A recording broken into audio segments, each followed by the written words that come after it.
Il existe un jeu auquel vous jouez chaque jour. Un jeu dont personne ne vous a jamais expliqué les règles. Vous vous levez le matin. Vous travaillez. Vous accumulez. Vous dépensez. Vous recommencez. Et pendant que vous courez après l'argent, ceux qui comprennent vraiment les règles de ce jeu vous regardent faire depuis les coulisses. Ils ne courent pas. Ils ne transpirent pas. Ils positionnent leurs pièces sur l'échiquier pendant que vous épuisez les vôtres sur le terrain. La richesse n'est pas un sprint. Ce n'est même pas un marathon. C'est une guerre silencieuse. Et dans cette guerre, les perdants sont toujours ceux qui ne savaient même pas qu'ils se battaient. Il y a 5 siècles, un homme a compris ce jeu mieux que quiconque. Son nom, vous le connaissez. Machiavel. Pas le monstre que l'histoire a voulu vous vendre. Pas le cynique sans morale qu'on vous décrit dans les manuels scolaires. Non. Machiavel était un observateur, un stratège, un homme qui a regardé le pouvoir en face et qui a eu le courage d'écrire ce qu'il voyait. Et ce qu'il a vu, ce sont les lois cachées qui séparent ceux qui possèdent de ceux qui subissent. Aujourd'hui, on va décoder ces lois, une par une, sans filtre, sans concession. Bienvenue sur l'Esprit Noir, la chaîne où l'on décortique les stratégies interdites du pouvoir, de l'influence et de la psychologie des élites. Si vous êtes nouveau ici, abonnez-vous et activez la cloche. Ce que vous allez entendre dans les prochaines minutes va remettre en question tout ce qu'on vous a appris sur l'argent, le travail et le succès. On ne parle pas ici de motivation creuse ou de recettes miracles. On parle de la mécanique froide et précise qui sépare les architectes de la richesse des esclaves du salaire. Installez-vous confortablement. Ce voyage va être long et il va être brutal. Chapitre 1er. Le jeu caché de la richesse. Commençons par une vérité que personne ne vous dit. La richesse n'est pas un objectif. C'est un sous-produit, un effet secondaire. La richesse est ce qui arrive quand vous comprenez les règles invisibles que le reste du monde ignore. Et la première de ces règles, la plus fondamentale, celle sur laquelle toutes les autres reposent, c'est celle-ci. La plupart des gens jouent au mauvais jeu. Regardez autour de vous. Les gens travaillent plus dur que jamais. Ils se lèvent à 5 heures du matin. Ils enchaînent les heures supplémentaires. Ils accumulent les diplômes. Ils suivent toutes les règles qu'on leur a enseignées. Travailler dur, être loyal, attendre son tour. Et pourtant, la plupart d'entre eux finiront leur vie avec moins qu'ils n'ont donné. Pourquoi? Parce qu'ils jouent au jeu du mouvement. Ils bougent sans cesse, ils s'agitent. Ils confondent l'activité avec le progrès. Mais l'activité sans direction, c'est comme courir dans un cercle. Vous transpirez, vous vous épuisez, mais vous restez exactement au même endroit. Machiavel l'avait compris avant tout le monde. Dans Le Prince, il ne parle jamais de travailler plus dur. Il parle de positionnement, de levier, de système. Le prince intelligent ne se bat pas sur chaque front. Il construit une forteresse et laisse ses ennemis s'épuiser à l'attaquer. Il ne court pas après chaque pièce d'or. Il contrôle la mine. Voilà la première illusion que vous devez briser. Vous ne deviendrez jamais riche en courant après l'argent. Vous deviendrez riche en construisant quelque chose qui attire l'argent vers vous. La différence est colossale. L'un est un esclave, l'autre est un architecte. Un système, c'est une machine que vous construisez une fois et qui travaille pour vous indéfiniment. Ce peut être une entreprise, un investissement, un réseau, une compétence rare que personne d'autre ne maîtrise. Pendant que les autres échangent leur temps contre de l'argent, vous construisez un mécanisme qui transforme le temps en levier. Chaque heure que vous investissez dans ce système ne produit pas un résultat une fois. Elle produit un résultat 1000 fois, 10 000 fois, 100 000 fois. C'est le principe du levier. Et c'est exactement ce que les gens riches comprennent et que les gens pauvres ignorent. Mais construire un système demande quelque chose que très peu de gens possèdent. Quelque chose de plus rare que l'intelligence, plus rare que le talent, plus rare même que le courage. Cela demande de la patience. Pas la patience de quelques semaines ou de quelques mois. La patience de quelqu'un qui plante un arbre en sachant qu'il ne verra jamais son ombre. Chapitre 2. La gratification différée extrême. Voici une expérience que vous connaissez peut-être. Le test du marshmallow de Stanford. On place un enfant devant un marshmallow. On lui dit « Si tu attends 15 minutes sans le manger, tu en auras 2. » Les résultats ont montré que les enfants capables d'attendre réussissaient mieux dans presque tous les aspects de leur vie des décennies plus tard. Mais ce que cette étude ne vous dit pas, c'est que la patience des gens riches va infiniment plus loin que 15 minutes. Leur patience se compte en années, en décennies, en générations. Pensez à Warren Buffett. Aujourd'hui, c'est l'un des hommes les plus riches de la planète. Mais savez-vous que 99% de sa fortune a été accumulée après ses 50 ans? Il a commencé à investir à 11 ans. Il n'a pas vu de résultats significatifs pendant près de 40 ans. 40 ans. Imaginez 40 ans de patience. 40 ans à planter des graines sans récolter. 40 ans à construire un système pendant que tout le monde autour de vous achète des voitures de sport et des maisons de luxe. La plupart des gens abandonnent après 6 mois. Les plus tenaces tiennent peut-être 2 ou 3 ans. Mais les véritables bâtisseurs de richesse pensent en décennies. Machiavel écrivait que le temps est l'ami de celui qui sait attendre et l'ennemi de celui qui s'empresse. La patience n'est pas de la passivité. La patience, c'est une forme de violence dirigée contre vos propres impulsions. C'est regarder le festin pendant que tout le monde mange et dire non. Pas maintenant, pas encore. Mon moment viendra. Et quand il viendra, je ne prendrai pas une part. Je prendrai la table entière. Mais la patience seule ne suffit pas. Parce qu'il y a un ennemi bien plus dangereux que l'impatience. Un ennemi qui vit à l'intérieur de vous, qui vous sabote chaque jour sans que vous le sachiez. Cet ennemi, ce sont vos émotions. Chapitre 3. La maîtrise émotionnelle ou l'art d'être un glacier dans un monde de volcans. Machiavel ne faisait pas confiance aux émotions. Pour lui, un prince qui gouverne par ses émotions est un prince qui sera détruit par ses émotions. Et il avait raison. Regardez comment les émotions détruisent la richesse. La peur vous fait vendre au pire moment. La cupidité vous fait acheter au pire moment. L'orgueil vous empêche de reconnaître vos erreurs. La colère vous fait prendre des décisions irréversibles en quelques secondes. Mais le problème le plus grave avec les émotions, ce n'est pas qu'elles vous font prendre de mauvaises décisions, c'est qu'elles vous rendent prévisibles. Et quand vous êtes prévisible, vous êtes contrôlable. Pensez-y, si quelqu'un sait ce qui vous met en colère, il peut vous manipuler par la colère. Si quelqu'un sait ce qui vous fait peur, il peut vous paralyser par la peur. Si quelqu'un connaît vos désirs, il peut vous guider comme un âne avec une carotte. Les gens véritablement riches et puissants sont des énigmes. Personne ne sait ce qu'ils pensent vraiment. Personne ne sait ce qu'ils ressentent. Et c'est exactement pour ça qu'ils sont impossibles à manipuler. Maîtriser ses émotions ne veut pas dire les supprimer. Ça veut dire les observer sans y obéir. Quand la colère monte, vous la sentez. Vous la reconnaissez, mais vous ne lui donnez pas le volant.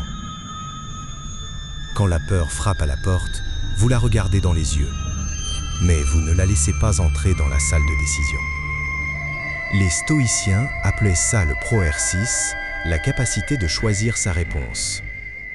Marc Aurèle, empereur de Rome et l'un des hommes les plus puissants de l'histoire, écrivait chaque soir dans son journal pour maîtriser ses propres pensées. Si un empereur peut faire ça, vous le pouvez aussi. Vous avez la patience, vous avez la maîtrise émotionnelle. Mais il vous manque encore une arme. Une arme que Machiavel considérait comme la plus dangereuse de toutes. La concentration absolue. Chapitre 4. La concentration obsessionnelle. Dans un monde qui glorifie le multitâche, la diversification et l'agilité, Machiavel nous rappelle une vérité contre-intuitive. Les empires ne se construisent pas en dispersant ses forces. Ils se construisent en concentrant toute sa puissance sur un seul point. Un seul domaine, une seule machine, une seule obsession. Regardez les plus grandes fortunes de l'histoire. Rockefeller n'a pas diversifié. Il a dominé le pétrole. Carnegie n'a pas touché à tout. Il a maîtrisé l'acier. Bezos n'a pas lancé 10 entreprises en même temps. Il a construit Amazon et rien d'autre pendant 2 décennies. Le problème de la dispersion, c'est qu'elle donne l'illusion du progrès. Vous avez 5 projets en cours. Vous touchez à l'immobilier, à la bourse, au commerce en ligne, au freelance et à une application mobile. Vous avez l'impression d'être productif, d'être dynamique. Mais en réalité, vous êtes partout et nulle part. Chaque projet reçoit 20% de votre énergie. Et 20% d'énergie, ça ne suffit jamais pour percer. Machiavel dirait que vous êtes comme un prince qui envoie ses armées sur 5 fronts différents. Aucune armée n'est assez forte pour gagner une seule bataille. La question n'est pas combien de choses pouvez-vous faire. La question est quelle est la seule chose dans laquelle vous pouvez devenir le meilleur au monde. Trouvez cette chose et jetez tout le reste. Je sais, ça fait peur. L'idée de tout miser sur un seul domaine terrifierait la plupart des gens. Mais c'est exactement ce qui sépare les titans des amateurs. Les amateurs diversifient par peur de perdre. Les titans concentrent par désir de dominer. Chapitre 5. Le positionnement stratégique. Il y a une différence fondamentale entre un soldat et un général. Le soldat se bat, le général positionne. Le soldat dépense de l'énergie, le général conserve la sienne. Le soldat voit la bataille, le général voit la guerre. Machiavel n'écrivait pas pour les soldats. Il écrivait pour les généraux. Et la leçon la plus importante qu'il enseignait aux princes, c'est que la victoire se gagne avant que la bataille ne commence. Le positionnement stratégique, c'est l'art de se placer au bon endroit, au bon moment, avec les bonnes ressources. Ce n'est pas de la chance, c'est du calcul. Quand tout le monde panique et vend, le stratège achète. Quand tout le monde se précipite sur une tendance, le stratège est déjà positionné depuis des mois. Quand tout le monde court vers la sortie, le stratège est celui qui a construit la sortie. Les gens ordinaires réagissent aux événements. Les stratèges créent les conditions dans lesquelles les événements jouent en leur faveur. L'histoire regorge d'exemples. César n'a pas conquis la Gaule par la force brute. Il a choisi ses batailles. Il a attendu que ses ennemis soient divisés. Il a frappé quand ils étaient faibles et reconstruisait leurs forces. Napoléon ne chargeait pas aveuglément. Il étudiait le terrain pendant des heures. Il plaçait ses troupes là où l'ennemi ne les attendait pas. Il transformait le terrain en allié. La richesse fonctionne exactement de la même façon. Vous ne forcez pas la richesse à venir à vous. Vous vous positionnez là où elle doit passer. Chapitre 6. L'illusion mortelle du statut. Et maintenant, nous arrivons au piège le plus mortel. Celui dans lequel 90% des gens tombent dès qu'ils commencent à avoir un peu de succès. Le piège du statut. Comprenez bien la différence entre le statut et le pouvoir. Le statut, c'est ce que les autres pensent de vous. Le pouvoir, c'est ce que vous pouvez réellement faire. Le statut est une illusion. Le pouvoir est une réalité. La plupart des gens ne veulent pas vraiment être riches. Ils veulent avoir l'air riche. Ils veulent la voiture de luxe, l'appartement au centre-ville, les vêtements de marque, les restaurants étoilés. Ils veulent que les autres les regardent et pensent « celui-là a réussi ». Mais voici ce qu'ils ne comprennent pas. Chaque euro dépensé pour paraître riche est un euro qui ne travaille pas pour vous rendre réellement riche. Chaque montre de luxe, chaque costume sur mesure, chaque bouteille de champagne dans un club, c'est du pouvoir que vous brûlez sur l'autel de la vanité. Les vrais riches, les véritablement riches, sont souvent invisibles. Ils ne portent pas de Rolex. Ils possèdent la société qui distribue les Rolex. Ils ne conduisent pas des Ferrari. Ils investissent dans l'infrastructure qui fabrique les routes sur lesquelles les Ferrari roulent. Warren Buffett vit encore dans la même maison qu'il a achetée en 1958. Ingvar Kamprad, le fondateur d'IKEA et l'un des hommes les plus riches d'Europe, conduisait une Volvo d'occasion et prenait l'avion en classe économique. La discrétion n'est pas un choix esthétique. C'est une stratégie de pouvoir. Chapitre 7. Construire dans l'ombre.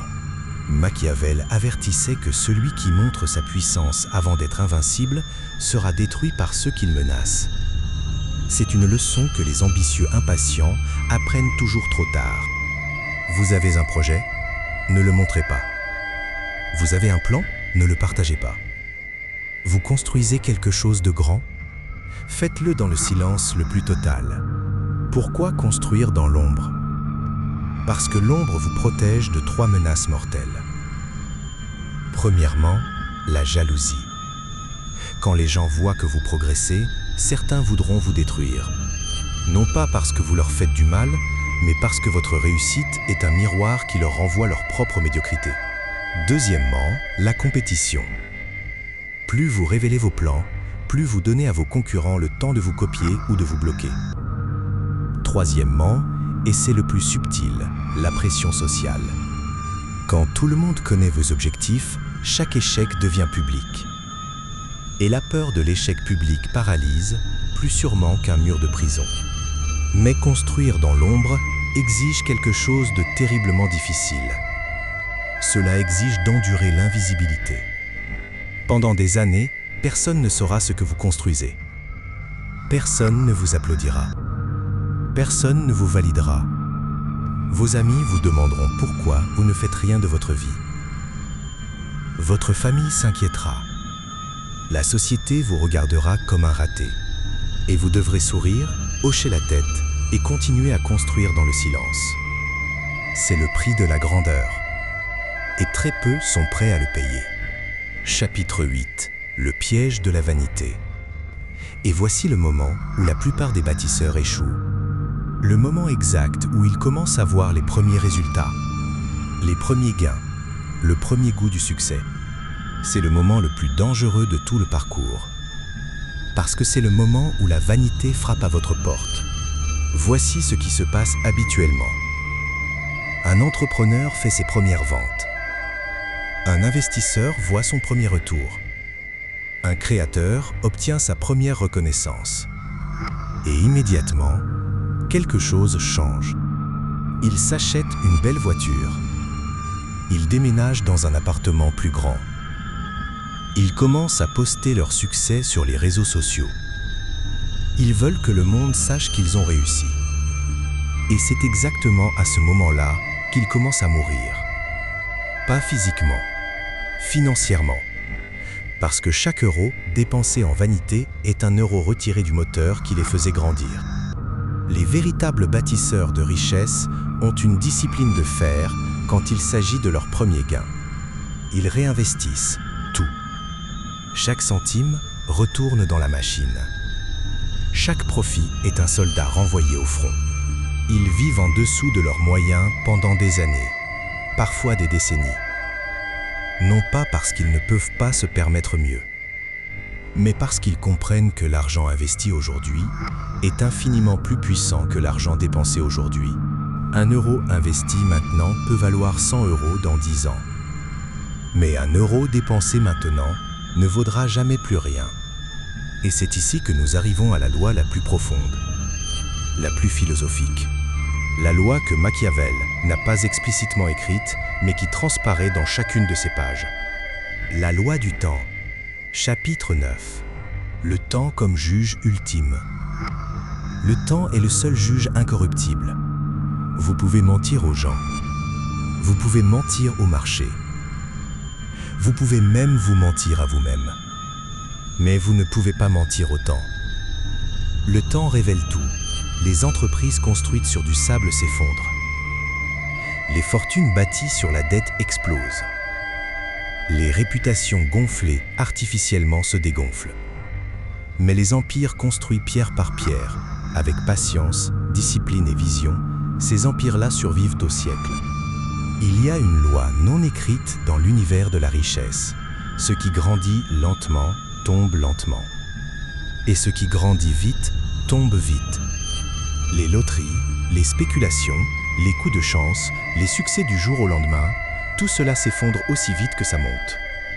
Mais la richesse construite jour après jour, brique après brique, cette richesse-là a des fondations si profondes que même un tremblement de terre ne peut pas la renverser. Einstein aurait dit que l'intérêt composé est la 8e merveille du monde. Celui qui le comprend le gagne. Celui qui ne le comprend pas le paie. L'intérêt composé n'est pas juste un concept financier. C'est un principe universel.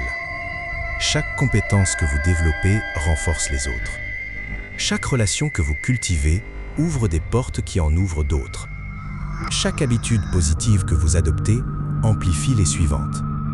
C'est un effet boule de neige. Au début, c'est imperceptible. Après 10 ans, c'est impressionnant. Après 20 ans, c'est inarrêtable. Nous avons traversé les lois cachées de la richesse une par une. Le jeu caché, la gratification différée, la maîtrise émotionnelle, la concentration obsessionnelle, le positionnement stratégique, l'illusion du statut, la construction dans l'ombre, le piège de la vanité, la loi du temps. Mais il reste une dernière loi, la plus importante de toutes, celle sans laquelle toutes les autres sont inutiles. Chapitre 10. La transformation. Devenir ce que l'argent exige. Voici la vérité finale. La richesse ne vient pas à ceux qui la veulent. Elle vient à ceux qui deviennent le type de personne que la richesse ne peut pas éviter. Ce n'est pas une question de stratégie. C'est une question d'identité. Vous devez devenir quelqu'un d'autre. Pas en surface, en profondeur, dans vos os, dans votre façon de penser, de réagir, de respirer, de voir le monde. La plupart des gens veulent les résultats de la richesse sans devenir la personne qui produit ces résultats.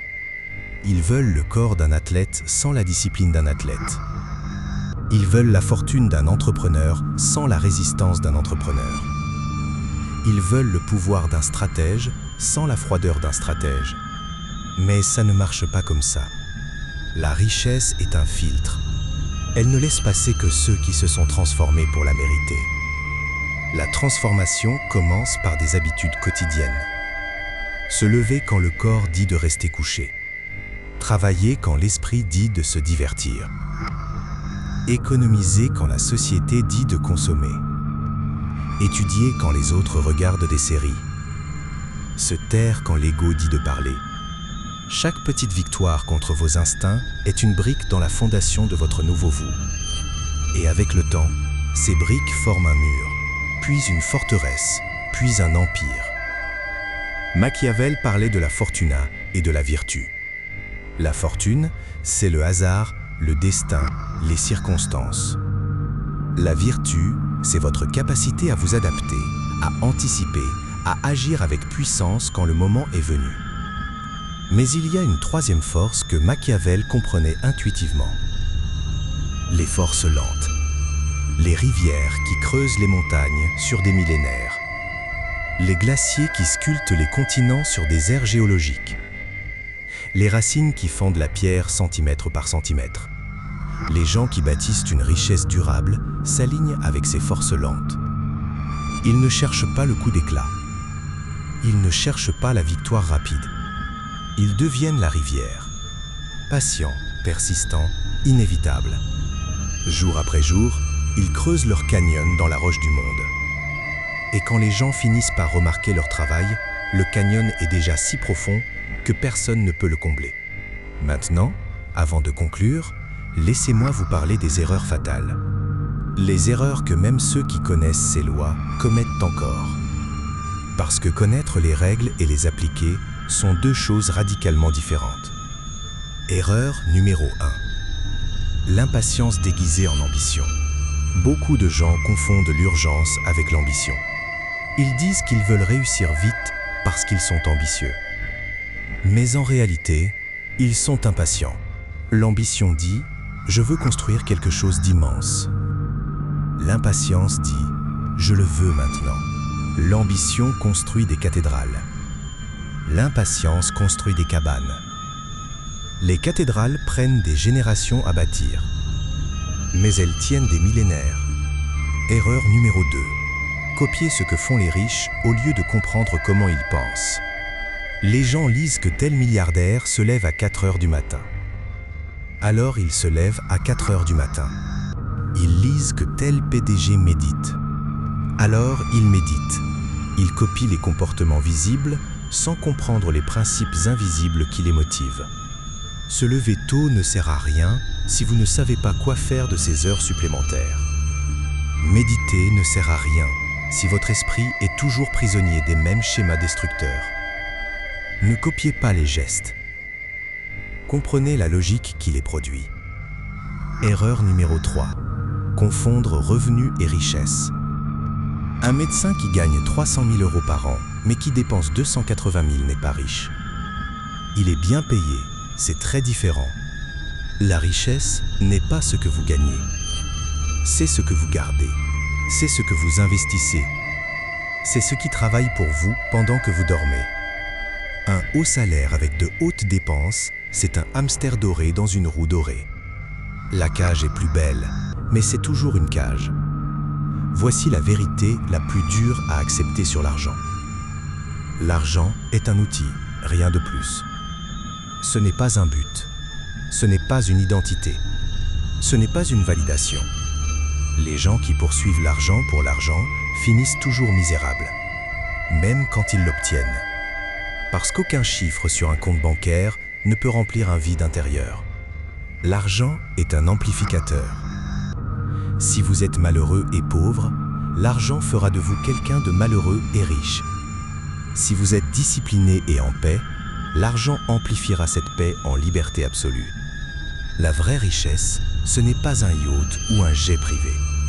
La vraie richesse, c'est la liberté de dire non. Non à un travail qui vous détruit. Non à des gens qui vous drainent. Non à des obligations qui ne servent personne. La vraie richesse, c'est le pouvoir de choisir comment vous passez chaque heure de votre vie. C'est le luxe suprême. Et c'est ce que Machiavel comprenait quand il parlait du prince libre. Un prince enchaîné par la dépendance n'est pas un prince. C'est un prisonnier couronné. Résumons les lois cachées de Machiavel pour la richesse. Loi numéro 1. Ne courez jamais après l'argent. Construisez des systèmes qui l'attirent vers vous. Loi numéro 2. Pratiquez la gratification différée extrême. Pensez en décennies, pas en trimestres. Loi numéro 3. Maîtrisez vos émotions ou elles seront utilisées contre vous. Soyez un glacier dans un monde de volcans. Loi numéro 4.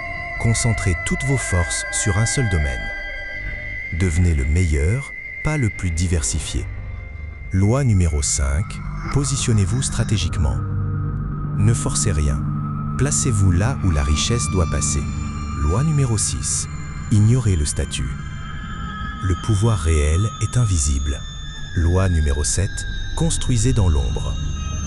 Ne montrez rien avant d'être invincible. Loi numéro 8. Réinvestissez tout. Chaque premier gain retourne dans la machine. Loi numéro 9. Alignez-vous avec les forces lentes du temps. Ce qui grandit lentement ne tombe jamais. Loi numéro 10. Transformez-vous. Devenez la personne que la richesse ne peut pas éviter. Maintenant, vous avez un choix à faire.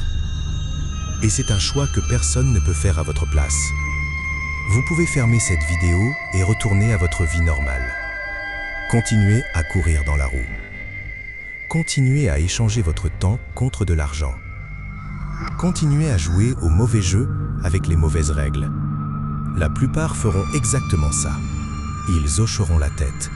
Ils se diront que c'était intéressant. Et demain matin, ils auront tout oublié. C'est la nature humaine. Le confort est l'ennemi mortel du changement. Ou bien, vous pouvez faire quelque chose de différent. Vous pouvez décider, ici et maintenant, que vous êtes prêt à jouer au vrai jeu. Que vous êtes prêt à abandonner le confort de l'ignorance pour la douleur de la lucidité. Que vous êtes prêt à devenir la rivière qui creuse la montagne. Pas aujourd'hui, pas demain, mais chaque jour, pendant des années, sans relâche, sans excuse, sans la validation de personne.